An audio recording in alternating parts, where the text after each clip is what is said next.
Hoy queremos invitarlos a dar una nueva mirada al gran desierto de Atacama y a la espectacular meseta andina que lo flanquea por el oriente, como es el altiplano de la región de Arica.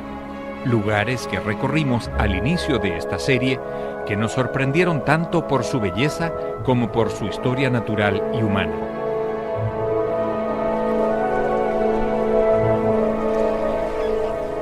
Por todos aquellos que no pudieron ver las maravillas que nuestra tierra esconde en su extremo norte, así como por quienes quieren volver a impresionarse con el desierto y el altiplano, hoy regresamos a la ciudad de Arica para viajar desde el río Yuta hasta el río Loa, desde la orilla del mar hasta tocar el cielo en la cordillera de los Andes.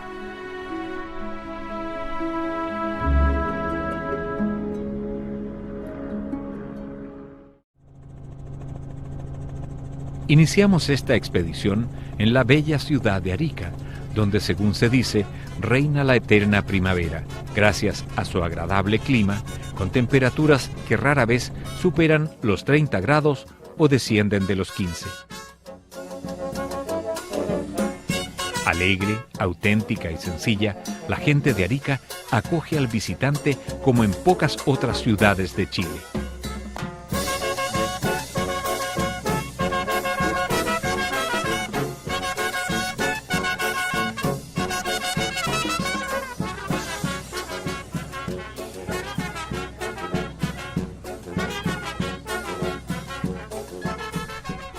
Sin la agitada actividad comercial de Iquique, ciudad con la que se le podría comparar por su cercanía,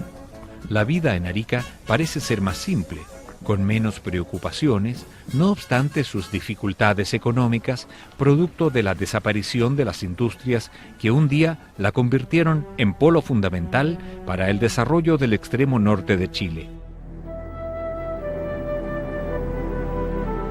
El puerto, uno de los más activos del país, permite a Bolivia tener acceso preferencial al transporte marítimo,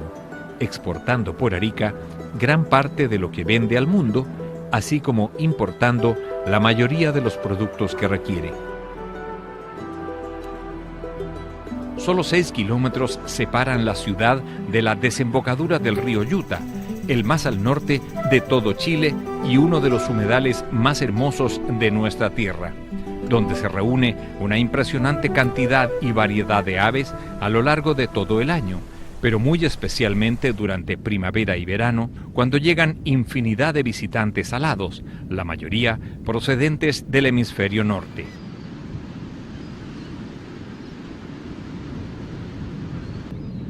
Con agua dulce y abundante vegetación, aquí muchas aves encuentran su alimento regularmente.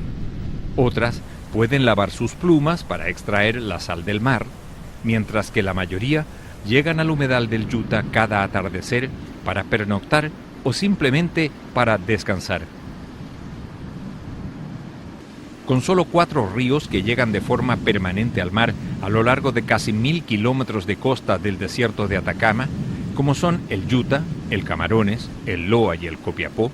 para las aves, la existencia de este humedal junto a la ciudad de Arica es fundamental, más aún cuando es el primero al que llegan en territorio nacional cuando migran desde el norte.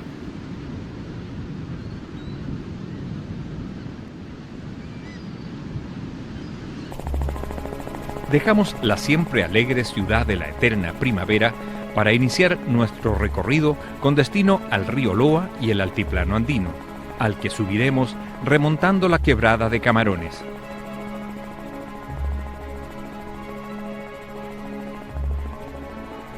Volamos donde termina abruptamente la cordillera de la costa frente al imponente Morro, formado por una sucesión de erupciones volcánicas submarinas ocurridas hace millones de años, cuando este territorio aún no emergía desde el fondo del océano.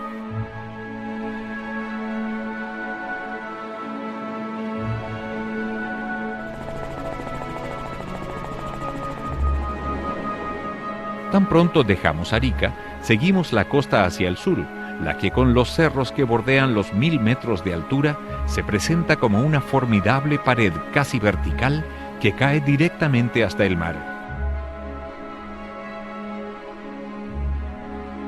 sin playas ni planicies adyacentes que permitan la construcción de un camino costero, el tramo comprendido entre los puertos de Arica e Iquique, distantes 200 kilómetros entre sí, es uno de los pocos sectores de la costa chilena prácticamente inaccesibles por tierra y por ende solo visible desde el mar.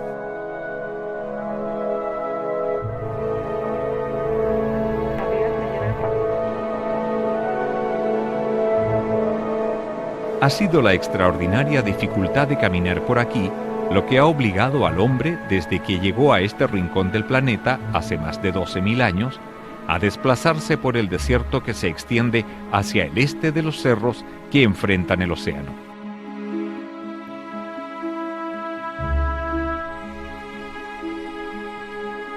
Empujado por el viento que sopla desde el mar, el aire cargado de humedad es obligado a subir abruptamente por las paredes de la cordillera de la costa. Esto hace que descienda la temperatura en por lo menos 6 grados con respecto al nivel del mar, causando la condensación de la humedad en diminutas gotas. Esta es la Camanchaca, las nubes que vemos entrar hacia el desierto.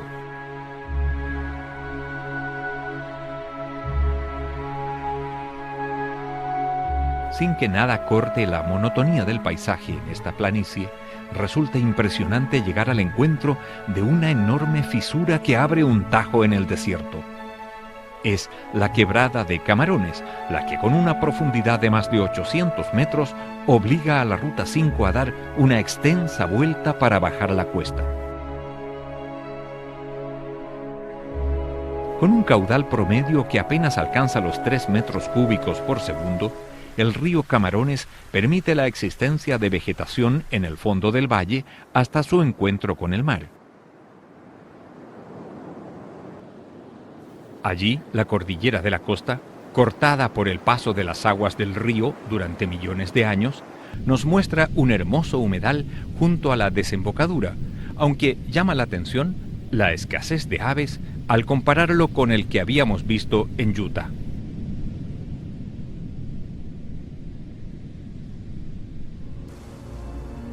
En busca del origen de las aguas que llegan hasta aquí, cruzamos la quebrada de Camarones hacia el sur para luego tomar la antigua senda hacia el valle de Camiña.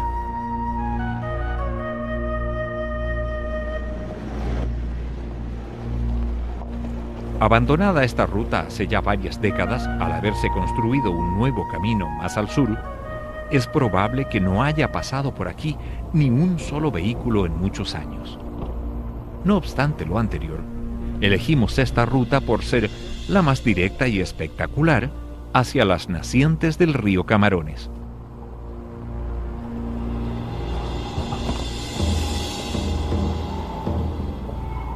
Subiendo por los cerros cordilleranos, rápidamente sobrepasamos los 2.000 metros de altura, comenzando a aparecer la vegetación, primero como pequeñas plantas de coloridas flores y pequeños arbustos, hasta que llegamos al encuentro de los imponentes cactus candelabro, una especie propia de la cordillera de los Andes de Chile y Perú, que crece entre los 2.000 y 3.000 metros de altura.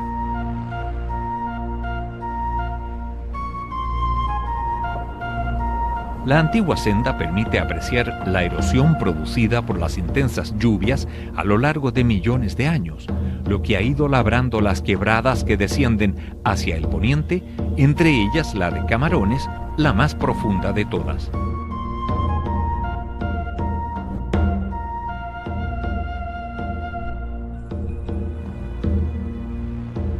Ocho horas de lento y trabajado ascenso finalmente nos deja en el altiplano, a casi 4.000 metros de altura, donde la vegetación, compuesta principalmente por arbustos como la tola, nos hace olvidar el árido desierto mientras vamos en busca del punto donde comienza a escurrir el río Camarones.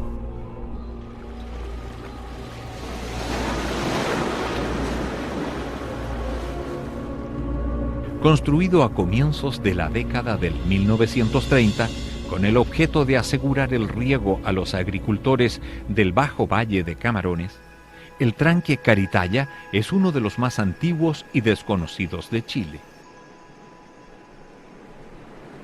Un muro de 40 metros de altura cierra un ancho valle por el que escurrían libremente las aguas de los arroyos y vertientes provenientes de los deshielos y las lluvias veraniegas de la alta cordillera.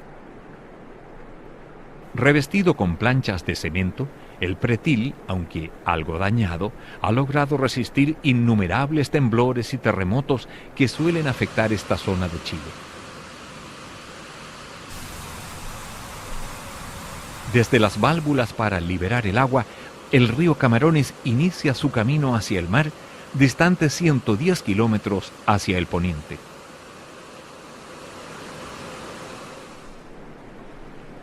Dejamos el tranque Caritaya en su mínimo nivel, producto de la sequía de los últimos años, para continuar remontando el río Camarones antes que sus aguas sean embalsadas.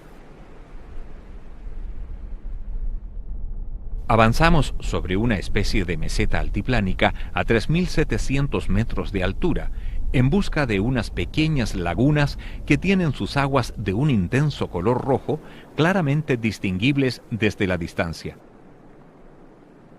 Al acercarnos debemos dejar nuestro vehículo junto al río Camarones para caminar hasta las pequeñas lagunas.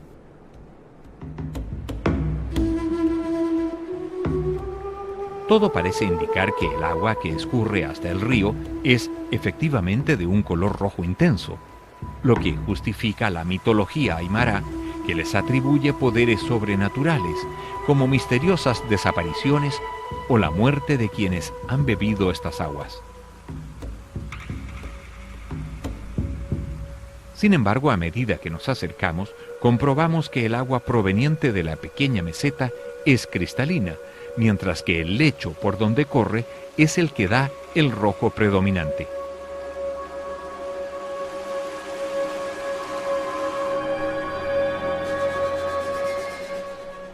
Estudiada recientemente por científicos, se ha podido determinar que lo que le da el color es una rara microalga que posee, además de la clorofila de todas las plantas, pigmentos fotosintéticos que se adhieren a las rocas, las sales o a cualquier elemento que esté en el agua. Con un diámetro que no supera los 120 metros, rodeada de pastos compactos propios de los bofedales andinos, la mayor de las 3 lagunas que encontramos en la meseta tiene su lecho completamente teñido de un rojo que varía su intensidad según la luz del día.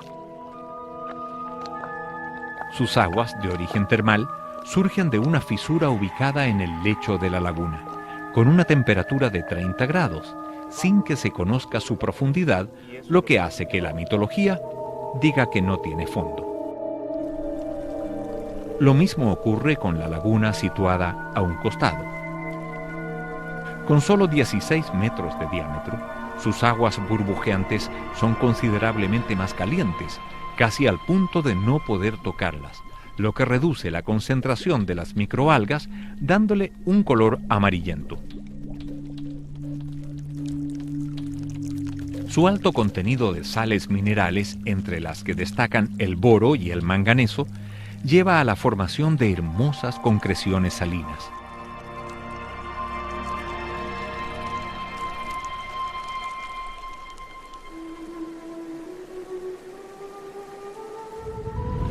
Dejamos la Laguna Roja y el río Camarones para continuar subiendo hacia el altiplano, donde vamos en busca de 2 lagos de extraordinaria belleza, el Chungará y el Surire, iniciando nuestro recorrido por el primero, al que también se puede llegar desde las nacientes del río Camarones, siguiendo un largo y poco transitado camino.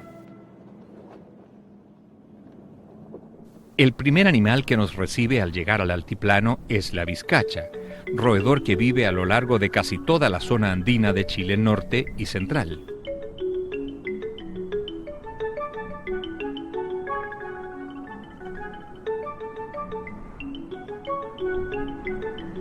Su fino pelaje les permite aislarse eficazmente de las grandes variaciones de temperatura que caracteriza la meseta altiplánica, donde a mediodía se pueden registrar más de 25 grados, mientras que en la noche puede descender fácilmente a menos de 20. Habitantes por excelencia de los bofedales, allí encuentran el pasto, los brotes, frutos y semillas de que se alimentan, mientras que las rocas le ofrecen protección del viento y la nieve, así como de sus depredadores. De allí que si no están comiendo, las vemos asoleándose mientras dormitan, sin dejar de estar atentas a todo lo que ocurre en las cercanías.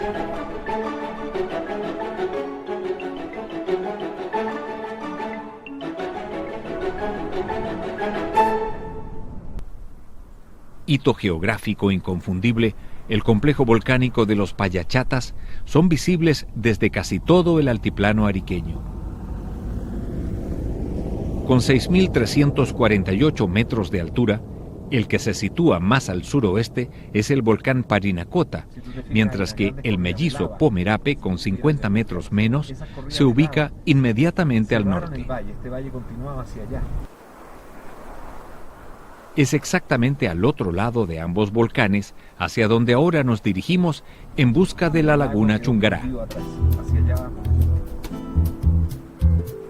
Registrada su mayor erupción hace 8 milenios, entonces se produjo el colapso del cono volcánico, formando un gigantesco dique de lava y ceniza que embalsó las aguas del valle, dando origen a dos bellas lagunas: Cotacotani, la más pequeña, junto al pueblo de Parinacota, y Chungará, algo más arriba. Con 8 kilómetros entre sus extremos y 4.520 metros sobre el nivel del mar, no se conoce otro cuerpo de agua de estas dimensiones a mayor altura en el planeta, lo que, sumado a la rica vida animal que lo habita y la belleza del entorno, hacen de la laguna Chungará un escenario de características únicas. Por la gran cantidad de aves que vimos hace 35 años, cuando lo filmamos por primera vez con la tierra en que vivimos, lo llamamos Paraíso de las Aves. En ese entonces, a comienzos de los 80, llegar hasta sus orillas era toda una aventura, con un camino que ponía a prueba los vehículos. El estar totalmente deshabitada permitía a las más de 20 especies de aves que vimos en la laguna vivir sin ser perturbadas por el hombre. Y esto lo apreciaban de manera muy especial las tahuas gigantes, sin duda los habitantes más característicos de la laguna, de donde se podría decir que son endémicos, pues hay muy pocos otros sitios donde se les pueda ver en tan alta concentración.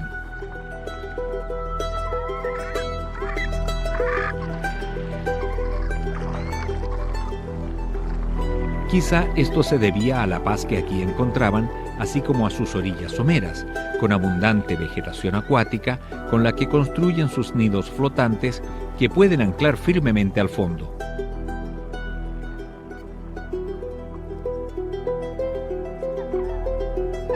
Comprometidos de por vida en la formación de una familia,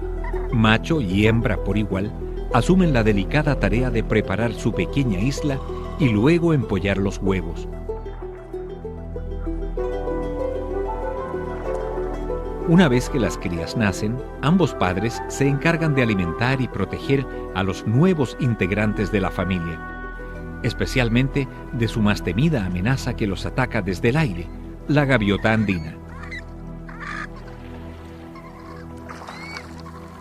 Especie propia de las lagunas de altura, esta es una de las gaviotas más estilizadas, distinguiéndose por su elegante plumaje.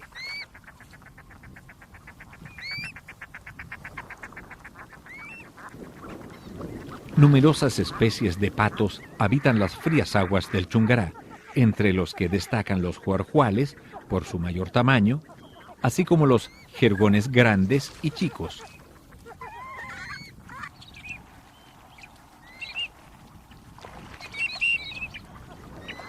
No falta el inconfundible pato de la Puna, con su pico azul y capuchón negro. Peces, pequeños crustáceos e insectos son el alimento de los simpáticos blanquillos que, no obstante la altura a que se encuentra la laguna, nunca parecen cansarse de bucear en busca de comida. Similar comportamiento tienen los pimpollos, el zambullidor más pequeño de los Andes, reconocibles por su moño y sus plumas blancas detrás de sus ojos rojos.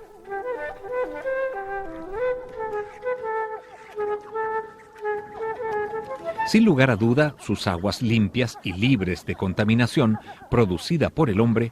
fue lo que permitió la existencia de tan rica variedad de formas de vida, tanto en la superficie como bajo esta.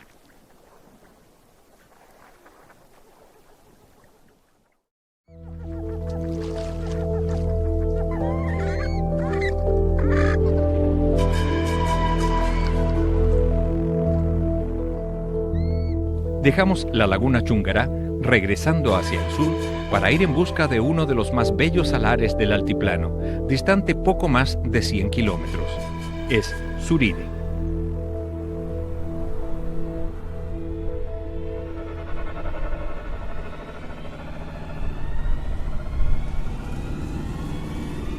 Reducida significativamente la superficie del antiguo Parque Nacional Lauca, no tardamos en dejar su territorio para entrar al de la Reserva Nacional Las Vicuñas.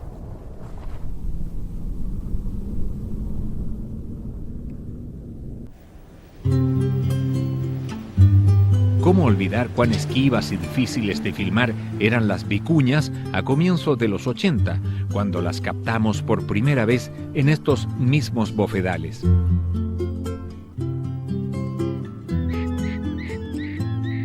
Esto se debía a que habían sido cazadas casi hasta la extinción, contándose en aquel entonces menos de 1000 ejemplares en todo el Parque Nacional Lauca. Sin embargo, esta situación cambiaría radicalmente en las siguientes 2 décadas, luego de un extraordinario proyecto de conservación que hizo posible que su población aumentara a casi 30.000 ejemplares en esta zona del altiplano chileno.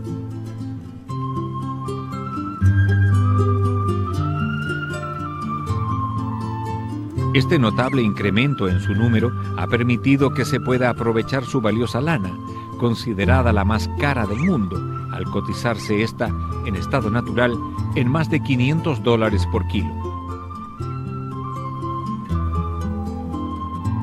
Compartiendo los bofedales y pastizales con las vicuñas, el suri, como se le conoce al ñandú acá en el norte, es una de las aves más grandes del mundo, después del avestruz africano y el emu de Australia.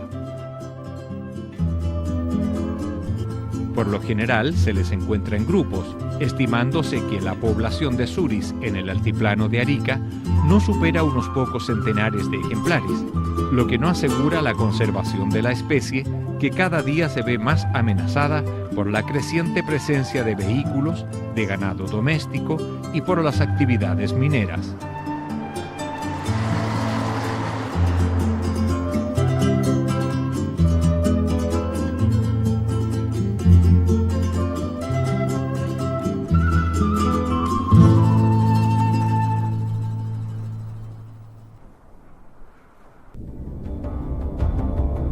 Recorremos ahora las planicies que corta el curso del río Lauca, que luego de nacer al oeste de los Payachatas, en Cotacotani, conduce las aguas hacia Bolivia para entregar su carga en el salar de Coipasa, donde el sol se encarga de evaporarlas.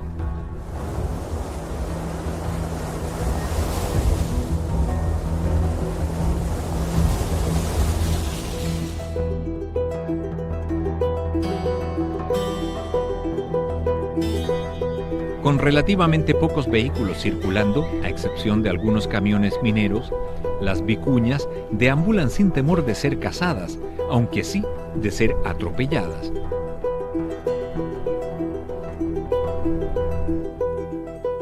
Lo mismo sucede con los escasos suris que encontramos en la ruta. Es junto al río y en bofedales donde es posible ver llamas y alpacas, aunque en mucho menor número que en el pasado, debido al paulatino abandono de la zona por los antiguos habitantes altiplánicos.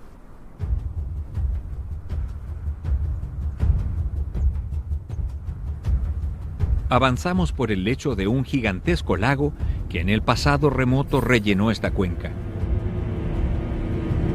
Desde el camino se pueden apreciar no solo los antiguos niveles dejados por las aguas, sino también las capas de ceniza volcánica que cubren casi todo el altiplano, donde aún destacan gigantescos volcanes con actividad fumarólica que en cualquier momento podrían volver a entrar en erupción, como ocurrió por última vez en 1985 con el imponente Guayatiri, que se eleva 6.071 metros sobre el nivel del mar.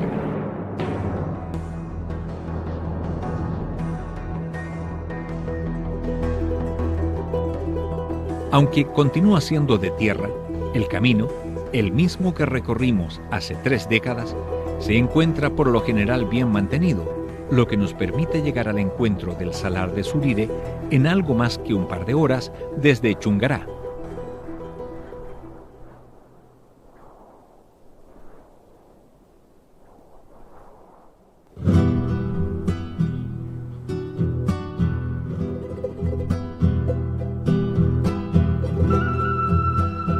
Cuán diferente fue el primer viaje hacia el Salar en 1982, cuando en lugar de camino había una precaria senda que sorteaba extensos arenales, siendo necesario cruzar una y otra vez el río Lauca.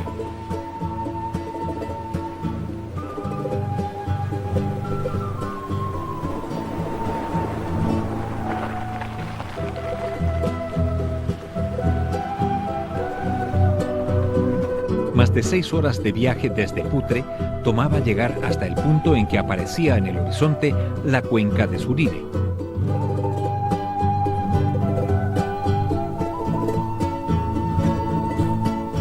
Una huella que rodeaba el salar nos permitió llegar hasta las pequeñas lagunas situadas en el extremo noreste, donde encontramos miles de flamencos que nos brindaron un espectáculo que nunca antes habíamos visto. ¿Qué mejor lugar que el Salar de Surire para los comienzos de la tierra en que vivimos? Una aventura iniciada hace 35 años a la que dedicaríamos el resto de nuestras vidas.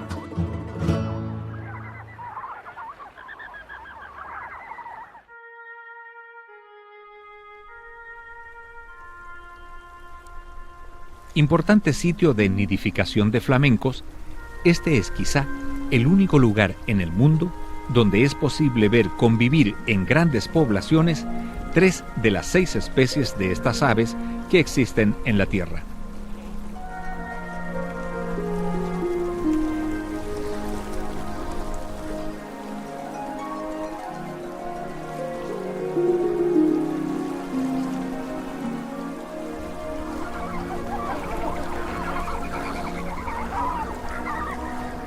Predomina en este humedal el flamenco chileno, que se reconoce por su plumaje de intenso rosado, patas de suave tono azulado, con rodillas de un fuerte color rojizo, mientras que el flamenco andino, de mayor envergadura, corteja con patas amarillas que combina a su bello traje rosado de reproducción, además de plumas negras en la cola.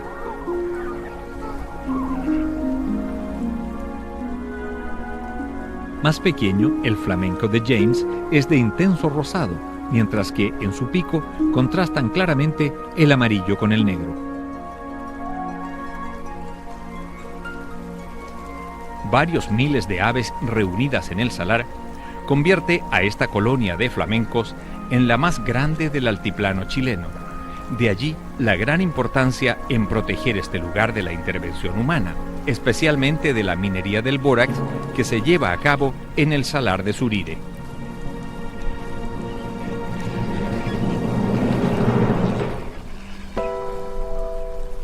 Rodeado de volcanes, el Salar de Surire se formó a partir de la existencia en el pasado de una laguna sin desagüe, originada por la acumulación de materiales volcánicos que cerraron la cuenca.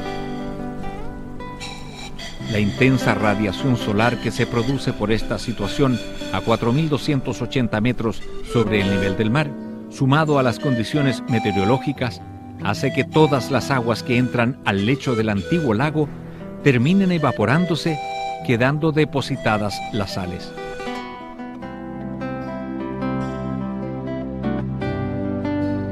Situado el salar en una zona de gran actividad volcánica y tectónica, las aguas escurren hacia las profundidades de la Tierra,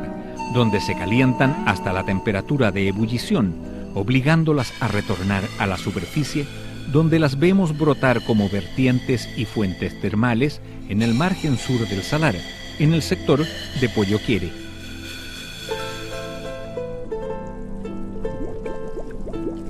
Alejada de toda ruta turística y con un camino muy largo y difícil de recorrer, esta maravilla natural, que aún guarda como preciado tesoro el salar de Surire,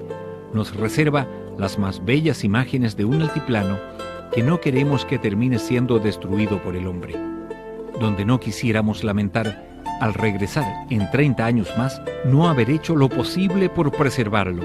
para que toda persona pueda admirar con respeto lo que nuestra madre naturaleza ha sido capaz de crear.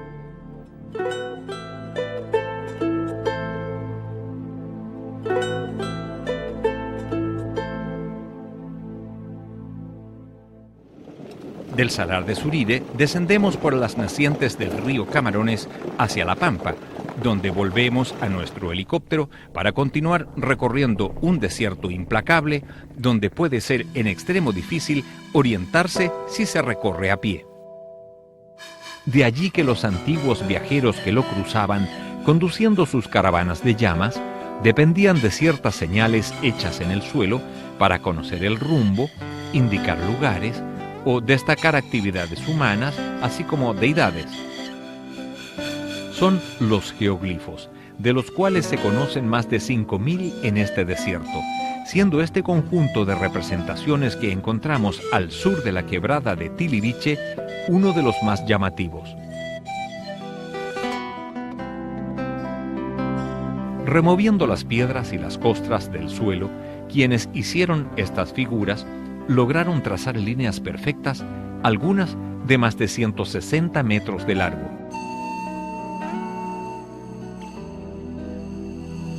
Representaciones humanas y de animales, espirales, cuadrados, escalas, círculos y hasta una extraña cruz cumplían también un rol ceremonial durante ciertas épocas del año. Con perfecto detalle se evoca el océano, que con sus olas recibe al sol al final de cada día.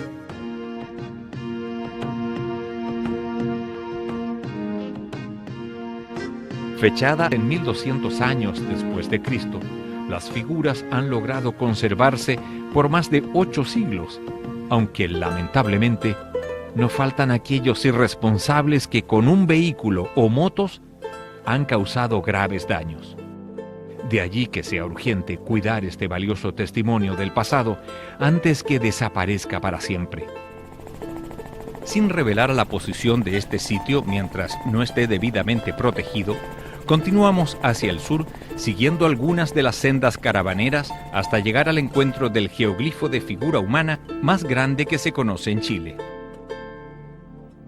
Construido probablemente hace unos 1000 años, en el único cerro que corta el horizonte de esta pampa,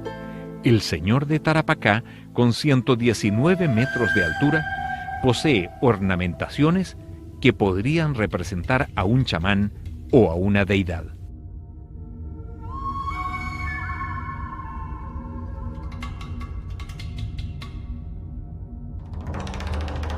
La orientación de las líneas de la cabeza con la posición de los astros y la luna en cierta época del año indicaría la fecha de inicio de la temporada de lluvias y de siembra, lo que era fundamental para la existencia de grandes campos de cultivo regados por un complejo sistema de canales que lograba dirigir el agua de la cercana quebrada de Tarapacá hacia infinidad de cuadrículas con bordes elevados, cada una de las cuales tenía una compuerta hecha de barro y piedra con la que se abría o cerraba el paso del agua. Ocupadas estas melgas durante varios siglos, primero con maíz y otros cultivos originarios, luego de la llegada de los conquistadores españoles, se incorpora el trigo y el ajo. No está clara la fecha que se dejó de utilizar este sistema, pero probablemente su abandono tuvo relación con la disminución de las lluvias en la cordillera de donde provienen las aguas, o con la migración de quienes trabajaban en esta tierra.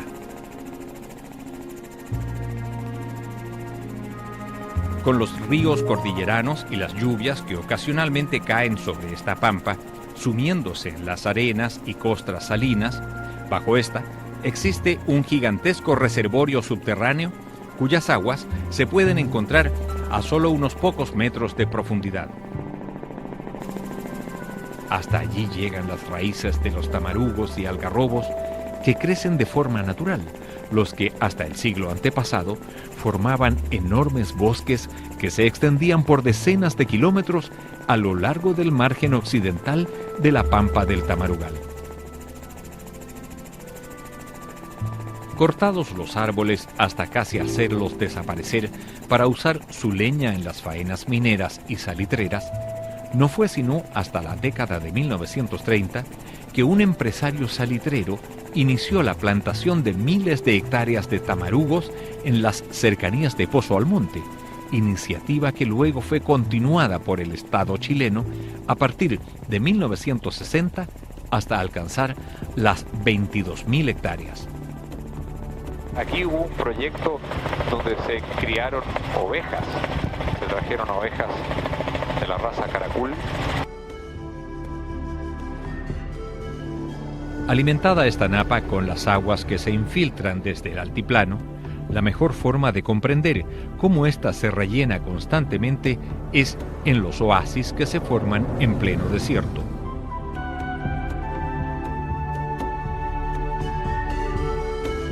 Formados por generosas urgencias naturales, los oasis de Pica y Matilla son visibles desde grandes distancias.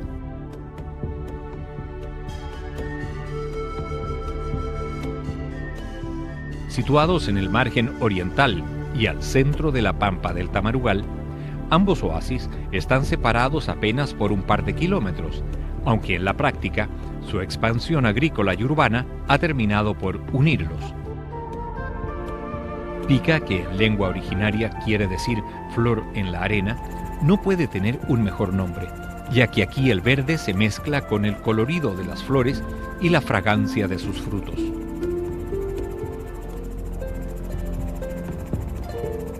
Con grandes volcanes en la cercana cordillera de los Andes, las aguas aquí brotan a 32 grados de temperatura, lo que las vuelve termales, siendo uno de los principales atractivos de la ciudad la piscina natural que se forma en un afloramiento de rocas.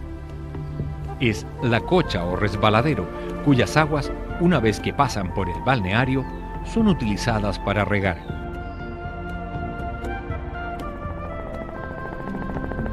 Desde hace milenios, punto de pasada obligatorio para los viajeros que cruzaban el desierto de Atacama, por aquí no solo pasaba el camino del Inca, sino también otras rutas milenarias que unen cordillera y mar. Con buena agua para beber y tierra fértil para todo tipo de vegetales, Pica fue como un paraíso para los conquistadores españoles y sus descendientes, que introdujeron plantas nunca antes vistas en esta tierra, como los cítricos, los mangos y las uvas, estas últimas muy importantes en aquel entonces para fabricar el vino de misa. Famoso Pica por la calidad y sabor de sus limones, que llevan su nombre, estos son de una variedad diferente al limón común, encontrando que gran parte de las plantaciones corresponden a tan preciado fruto, mientras que los grandes árboles son mangos y guayabos. Estamos acercándonos a un sector llamado La Huayca, que debería estar un poquito más adelante. Pero el sueño de un desierto verde ha sido llevado a la realidad no solo en los oasis, sino también en plena pampa del Tamarugal, donde el agua se encuentra cercana a la superficie, tal como ocurre en la zona de La Huayca, distante 25 kilómetros al oeste de Pica, donde la agricultura alcanzó su máximo apogeo durante el auge salitrero, por la gran demanda que significó la alimentación de decenas de miles de trabajadores. Aunque hoy la mayoría de los lugares donde se cultivaba alfalfa para las mulas y caballos, maíz, trigo, porotos y frutas como sandías y melones, están abandonados, aún podemos ver cómo se despejaba la costra salina hasta alcanzar la tierra húmeda, lo que dejaba una larga franja de bordes profundos. Esta técnica, llamada de los canchones, permitía que las raíces de las plantas pudiesen captar directamente la humedad desde la cercana napa subterránea sin necesidad de riego artificial. Miles de personas llegaron a vivir a esta zona agrícola entre mediados del siglo XIX y comienzos del XX, quedando de ese entonces las casas de barro típicamente campesinas, la mayoría destruidas por los frecuentes terremotos que afectan la región. De Pica y La Huayca, volamos ahora hacia el extremo sur de la pampa del Tamarugal, donde hasta hace algunos siglos había vegetación y agua para beber gracias al afloramiento de la napa. Esto justificó la presencia del hombre desde hace por lo menos 10 milenios. Sin embargo, no es sino hasta el año 900 después de Cristo cuando el tráfico de caravaneros con sus llamas inicia su época de auge, la que se prolongó por más de 500 años hasta la llegada de los españoles. Fue en ese período cuando los viajeros comenzaron a trazar figuras en los cerros de Pintados, de allí el nombre. 420 representaciones a lo largo de 3 kilómetros hacen de estos geoglifos los más importantes de Chile, pudiendo ver en cada figura la interpretación de la vida cotidiana de los caravaneros, así como de los lugares de donde provenían.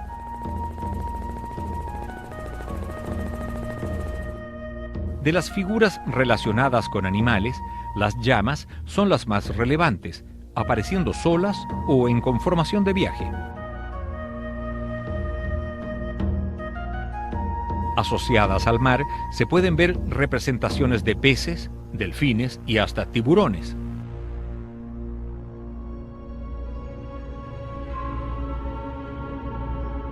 También vemos balseros en sus botes inflables hechos con cuero de lobo en los que salían a pescar.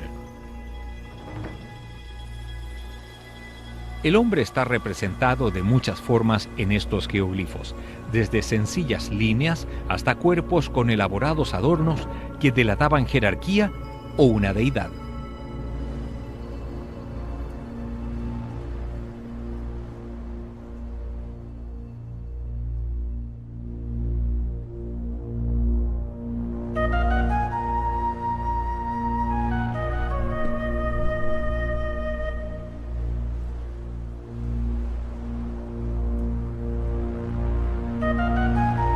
Nos sorprende la interpretación de un halcón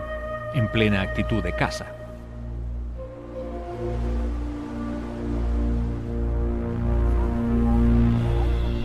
Con la mitad de todos los geoglifos de Pintados mostrando figuras geométricas, se cree que éstas tenían relación con sus creencias o cumplían un rol similar a una palabra, ya que nuestros antepasados americanos no llegaron a desarrollar la escritura.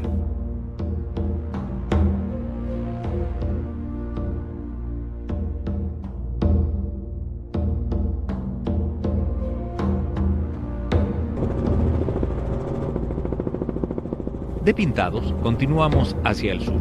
siguiendo ahora el trazado de las más antiguas rutas utilizadas por los caravaneros.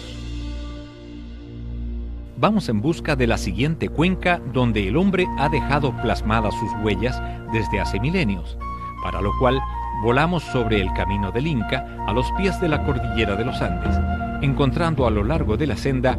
una sucesión de geoglifos que confirman la trascendencia de esta vía de comunicación que también fue utilizada por los conquistadores Diego de Almagro y Pedro de Valdivia.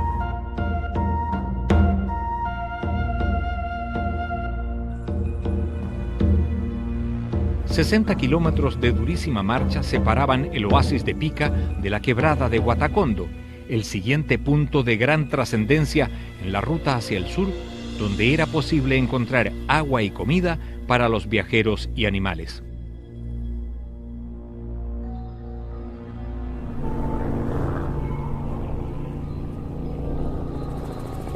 Descendiendo por el curso del río, vamos en busca de un poblado donde habitó el hombre entre el año 200 a.C. y el 900 de nuestra era. ¿A dónde estás viendo los cultivos? Allá. Sí, claro. Con un clima mucho más húmedo que el actual, si bien el desierto era el mismo, las aguas que bajaban de la cordillera por la quebrada de Huatacondo escurrían hacia el oeste, permitiendo la construcción de un elaborado sistema de canales de roca y tierra para regar sus cultivos.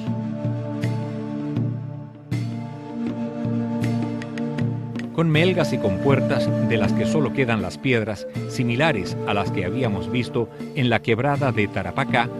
aquí llegó a desarrollarse una gran actividad agrícola, con cultivos principalmente de porotos, maíz y calabaza, para alimentar una población de varios centenares de personas que vivían en un conjunto de recintos de paredes circulares agrupados en torno a una plaza central. Es la aldea de Huatacondo del desierto, uno de los más importantes sitios arqueológicos de la región, que ha permitido ayudar a conocer la forma de vida de los más antiguos habitantes de Tarapacá. Cubiertas por el constante avance de las dunas, poco queda de los recintos que servían de habitaciones si comparamos el mismo lugar con lo que filmamos 20 años atrás, cuando las paredes aún permitían una clara idea de la extraña arquitectura del sitio Huatacondo.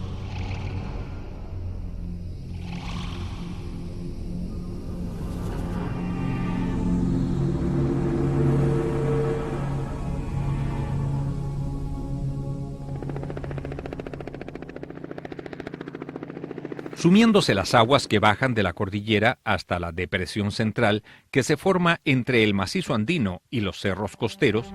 aquí también existió un enorme lago hace millones de años, pudiendo ver en el salar de Yamara las marcas de paleocostas dejadas en los cerros por la erosión de sus aguas.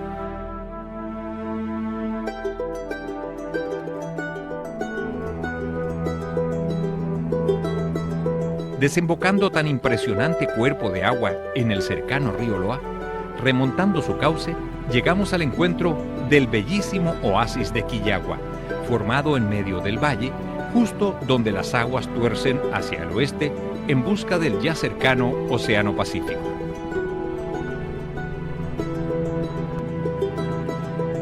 Hasta hace solo unas décadas, este vergel en medio del desierto sorprendía al viajero por el intenso verdor de sus alfalfales y la fresca sombra de sus árboles. Fue este uno de los principales centros productores de combustible para las salitreras del siglo XIX. Y decimos combustible, ya que gran parte de las labores pesadas, como arrastrar carretas o mover objetos, era realizada por mulas que comían alfalfa. Dado que habían miles de mulares en toda la pampa, buena parte del alimento para tan nobles animales era producido aquí en Quillagua. Aunque su auge agrícola ocurrió entre mediados del siglo XIX y la primera mitad del XX, tuvimos la suerte de alcanzar a ver y filmar los últimos agricultores del oasis.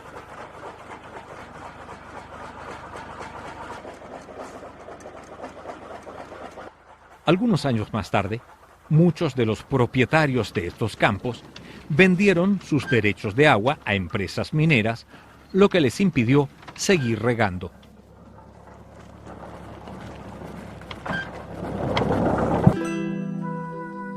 En el año 2014, encontramos Quillagua prácticamente seco, con sus potreros abandonados y, lo que es peor, sin la gente que le daba la vida.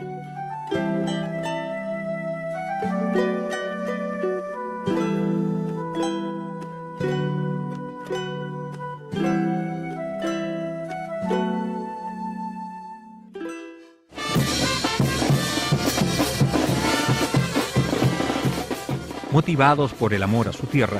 una vez al año, quienes se fueron de Quillagua regresan a celebrar a la Virgen de su iglesia, viviéndose una fiesta cargada de fervor y sentimientos que hacen revivir el pueblo durante un par de días, con sus bailes, su música e infinita alegría.